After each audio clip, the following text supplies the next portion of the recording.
যে প্রফেসর মোহাম্মদ ইউনূসকে যেরকম আমরা 5 বছরটাই চাই, ঠিকই একইভাবে সমগ্র বাংলাদেশের জনগণকে আমি বলবো, আপনারা প্রফেসর মোহাম্মদ কোনো কাজের ব্যাঘাত না করে এক দাবি নিয়ে, প্ল্যাকার্ড নিয়ে প্রফেসর মোহাম্মদ ইউনূসের অফিসের সামনে শৃঙ্খলার সাথে দাঁড়ান, আসিফ নজরুলের ছবি নিয়ে এবং আসিফ নজরুলের নাম দিয়ে, যে আসিফ নজরুলকে আমরা এখান থেকে বরখাস্ত চাই।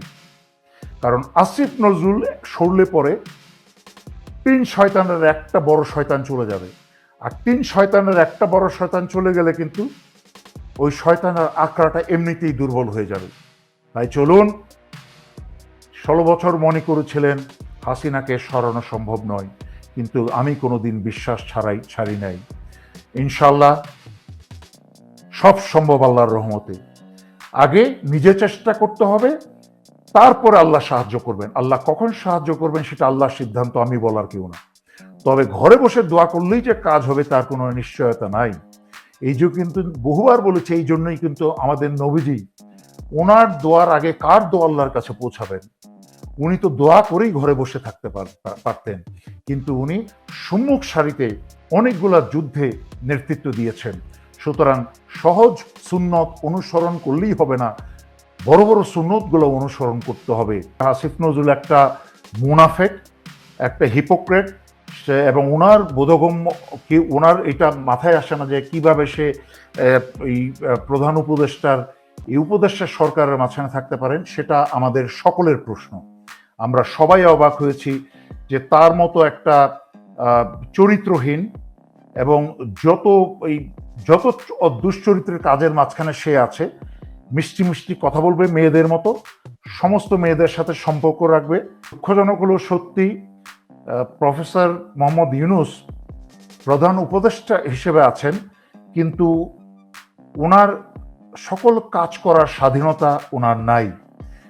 কারণ ওনার স্বাধীনভাবে কাজ করার সকল রাস্তা বন্ধ করে রাখা হয়েছে। সেটা চুপ্পুকে রেখে, সবার প্রথম চুপ্পুকে রেখে, রাষ্ট্রপতি হিসেবে রেখে, সংবিধানকে রেখে, তারপর আসিফ নজরুল। তাই চলুন আমরা এখন থেকে প্রতিজ্ঞাবদ্ধ হই, আসিফ নজরুল মুক্ত প্রফেসর ইউনূস সরকার চাই, খোদাবক্স মুক্ত প্রফেসর ইউনূস সরকার চাই। ইনশাল্লাহ আমি বাংলাদেশে, আল্লাহ যদি তৌফিক দান করেন, এবছরই আসব। আমি দিন তারিখ জানিয়ে আসতে চাই না, আমি চাই না বিমানবন্দরে কেউ আমার জন্য জড়ো হোক। আমি আসব, আমি সাধারণ জনতার মতোই আসব।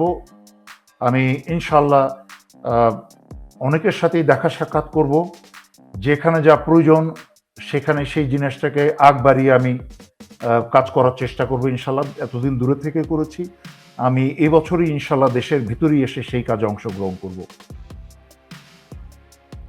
আমি আগেই বহুবার বলেছি, আমি কিন্তু অনেক ধান্দাবাজের মতো আমি কোনো ক্ষমতা চাই না, আমার কোনো আগ্রহ নাই। আল্লাহ দয়া করে আমাকে যেভাবে রেখেছেন, শুকর আলহামদুলিল্লাহ আমি ভালো আছি। আমি পালিয়েও আসি নাই। অনেক আওয়ামী সন্ত্রাসীরা অনেক সময় কথা বলে, আওয়ামী সন্ত্রাসীরা যাদের গায়ে লাগে বরখাস্ত, বাজে, নোংরা কথা, অশ্লীল কথা, আমি সম্মানের সাথে সেনাবাহিনী ছেড়ে, এবং সেনাবাহিনী ছাড়ার আগেই আমি আমেরিকাতে চাকরি পেয়ে যাই। তারপরে আমি সবার কাছে ধরে ধরে রিকোয়েস্ট করে আমি চাকরি থেকে অল্প বয়সী আমি চলে আসি। আমি একসময় সফটওয়্যার ইঞ্জিনিয়ার ছিলাম, আমি তারপরে বহু বছর ধরে সফটওয়্যার ব্যবসা করছি। সুতরাং আলহামদুলিল্লাহ আমি যেখানে আছি ভালো আছি। তারপরে এত বছর ধরে যাই করছি, আমি নিজেকে বিপদে ফেলে, নিজের পরিবারকে বিপদে ফেলে দেশ এবং জনগণের জন্য করেছি। 5ই আগস্টের পর থেকে আমি ক্রমাগত গত 5 বছরের যুদ্ধ তো করেছি, এবং 5 বছর পরে আমি বিপ্লবী ছাত্রদেরকে রক্ষা করার জন্য এবং তাদেরকে গাইড করার জন্য ক্রমাগত চেষ্টা করে চলেছি। একই সাথে প্রফেসর মোহাম্মদ ইউনূস যেন আগে সংস্কার করতে পারেন এবং কমসে কম 5 বছর দেশ চালাতে পারেন, সেই জন্য আমি ক্রমাগত চেষ্টা করে যাচ্ছি। কিন্তু এখন আমাদেরকে একটু শক্ত হয়ে দাঁড়াতে হবে। প্রফেসর ইউনূস বোধহয় আমাদের ডাক শুনতে পারছেন না, যে আমরা ওনাকে কতটুকু সহযোগিতা করছি তা বুঝতে পারছেন না। তাই আমি বলতে চাচ্ছি যে আমাদেরকে এখন দাঁড়াতে হবে। ডক্টর মোহাম্মদ ইউনূসকে যেরকম আমরা রক্ষার জন্য আগামীতে কাজ করার জন্য দাঁড়িয়েছি, চলুন আমরা গত 2024 জুলাই আগস্টে যারা শহীদ হয়েছে, সুবহানাল্লাহ, আলহামদুলিল্লাহ, তারা আল্লাহর পছন্দের বান্দা হয়ে জায়গা মতো পৌঁছে গেছে। এই প্রতিনিয়ত আমরা যারা অন্যায়ের বিরুদ্ধে দেশ এবং অসহায় জনগণের পক্ষে কাজ করছি, তারাও কিন্তু আমরা জিহাদ করে যাচ্ছি। এটাও কিন্তু একটা জিহাদের অংশ। পশ্চিমারা যেই দৃষ্টিতে জিহাদকে ব্যাখ্যা করে সেটা কিন্তু জিহাদ নয়। আপনারা অন্যায়ের বিরুদ্ধে প্রতিনিয়ত চেষ্টা। সৌদি আরবের মুসলমানরা, বাংলাদেশের মুসলমানরা এক আল্লাহকে ইবাদত করে, পরকালে বিশ্বাস করে, শেষ নবী হযরত মুহাম্মদ সাল্লাল্লাহু আলাইহি সাল্লামকে বিশ্বাস করে, অনুসারী আমরা। আর তোমরা ভারতীয়রা বেশিরভাগ যারা বাংলাদেশের বিরুদ্ধে লেগেছ, তোমরা মূর্তি পূজারী, যাদেরকে আল্লাহ পছন্দ করেন না। তবে বিচারের মালিক আল্লাহ, সেটা নিয়ে কথা বলা হবে। বাংলাদেশিদের উপর, বাংলাদেশি রেমিটেন্স যোদ্ধাদের উপর মিডল ইস্টে, শুধু সৌদি আরব নয়, সমগ্র মিডল ইস্টে বাংলাদেশের রেমিটেন্স যোদ্ধাদের উপরে আল্লাহর রহমত আছেন, আল্লাহর রহমত আছে। তাই বাংলাদেশের বিরুদ্ধে ষড়যন্ত্র করা দুঃসাহস ভারত এবং ভারতের চাকর বাকররা তোমরা দেখিও না। এখন আপনারা আসুন আসল কথায়। সমগ্র বাংলাদেশে অনেকদিন আমরা হিংসার থেকে বেরিয়ে আসতে হবে, জ্ঞান সম্প্রসারণ করতে হবে, জানতে হবে, শুনতে হবে, তাহলে জানবেন। আমি আপনাদের নির্বাচন চাই না, ভোট চাই না, আমার দুই পয়সা কেয়ারও করি না আপনারা আমাকে। সুতরাং আমি এইসব ওই যে বিএনপি বা এনসিপি এদের মতো কারোর মতো তো ভোটে দাঁড়াচ্ছি না। যারা যারা দেশপ্রেমিক, যারা মন থেকে আমার জন্য দোয়া করবেন, শুকর আলহামদুলিল্লাহ, সেইটা পয়সায় কিনতে পাওয়া যাবে না। বাকি আমরা কে কত গালি গালাজ দিতে পারেন, কে কি বলেন, কেউ আপনার উমুকের চামচা, কেউ সুমুকের চামচা, শুনেন, আমরা ওইসব লোকের সমস্ত খবর আমি জানি।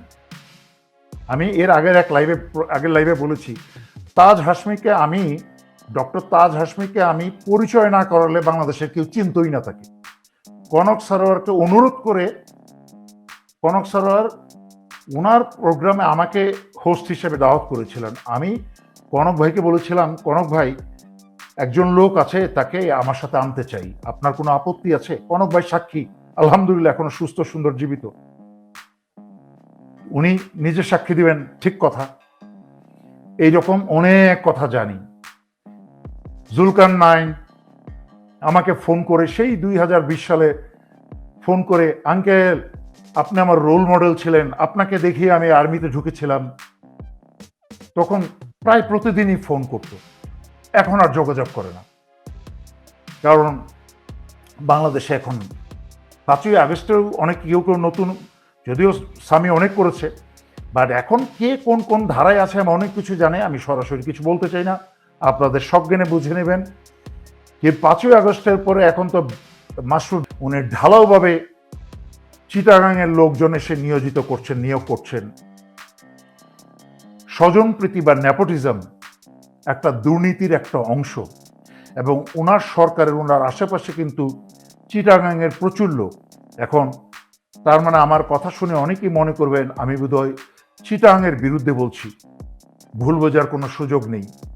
আমি বলছি স্বজনপ্রীতি, কারণ আমি চিটাগাংকে আমি নিজে ভালোবাসি। আপনারা বলতে পারেন চিটাগাং আমার দ্বিতীয় জন্মভূমি। বাংলাদেশ মিলিটারি একাডেমিতে ভাটিয়াতে আমি সামরিক অফিসার হিসেবে সেখানে আমার জন্ম হয়েছে। সেখানে আমি সামরিক অফিসার হিসেবে কোরআন হাতে নিয়ে ওয়াদা করেছি।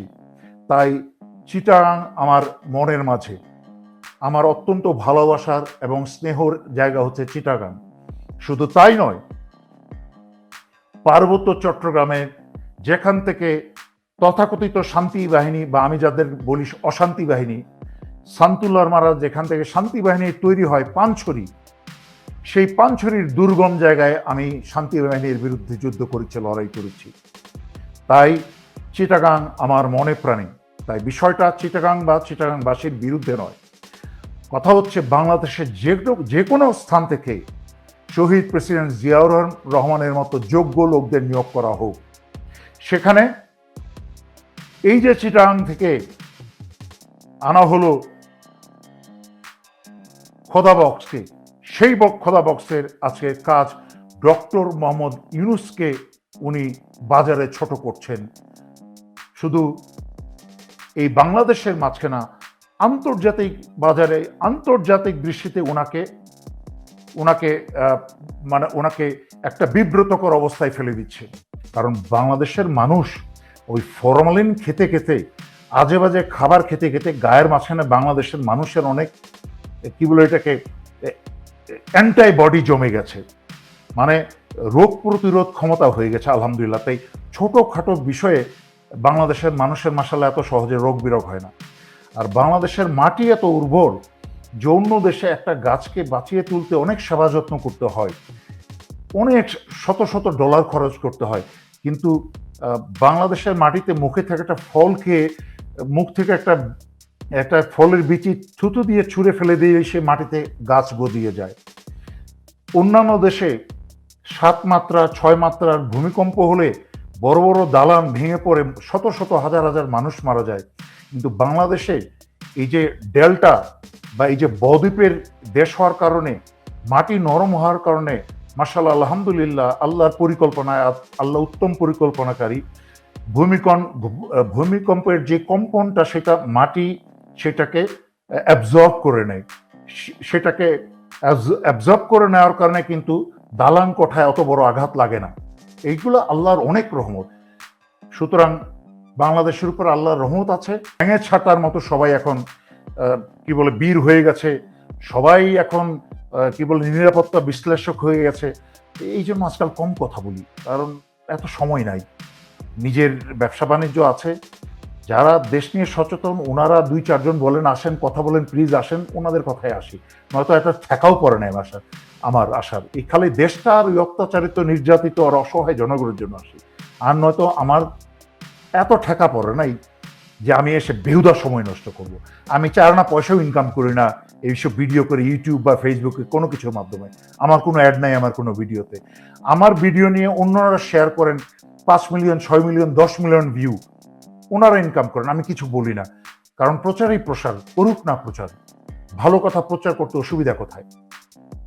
আর কারো কোনো প্রশ্ন যদি না থাকে আমি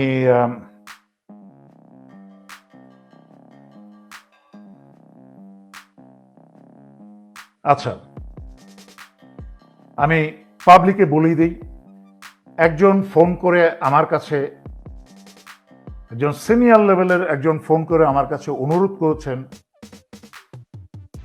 যে আসিফ নজরুল কথা দিয়েছে যে ডিআইজি রেজাউল করিমকে আবার ডিবি প্রধান হিসেবে উনি বসাবেন, এবং উনি এটা বসিয়ে উনি প্রমাণ করবেন যে এই দেহ ব্যবসায়ী মেঘনা আলম এই সমস্ত অপকর্মের পিছনে ওনার কোনো হাত নাই। তাই আমরা দেশবাসী মিলে, আমি বাংলাদেশ এবং দেশপ্রেমিক আপনাদের সকলের পক্ষ থেকে আইন উপদেষ্টা আসিফ নজরুলকে এই প্রোগ্রাম থেকে শুরু করে 24 ঘন্টা সময় আমরা বেঁধে দিলাম। আপনি ডিআইজি রেজাউল করিমকে, একজন দেশপ্রেমিক, সাচ্চা দেশপ্রেমিক, ওনাকে ওনার কাজ করতে দেন বিনা বাধায়, ওনাকে উল্টা নিরাপত্তা প্রদান করেন এবং ওনাকে 24 ঘন্টার মাঝখানে ওনাকে আবার ডিবি প্রধান হিসাবে নিয়োগ দেন। আর যদি না করেন তাহলে সমগ্র বাংলাদেশি জানবে যে এর সাথে আপনি প্রমাণ করবেন যে আপনি নিজেই এর সাথে জড়িত মেঘনা অপকর্মে। এই বলে আমি আজকে এখানেই শেষ করতে চাচ্ছি। ধন্যবাদ। আসসালামু আলাইকুম।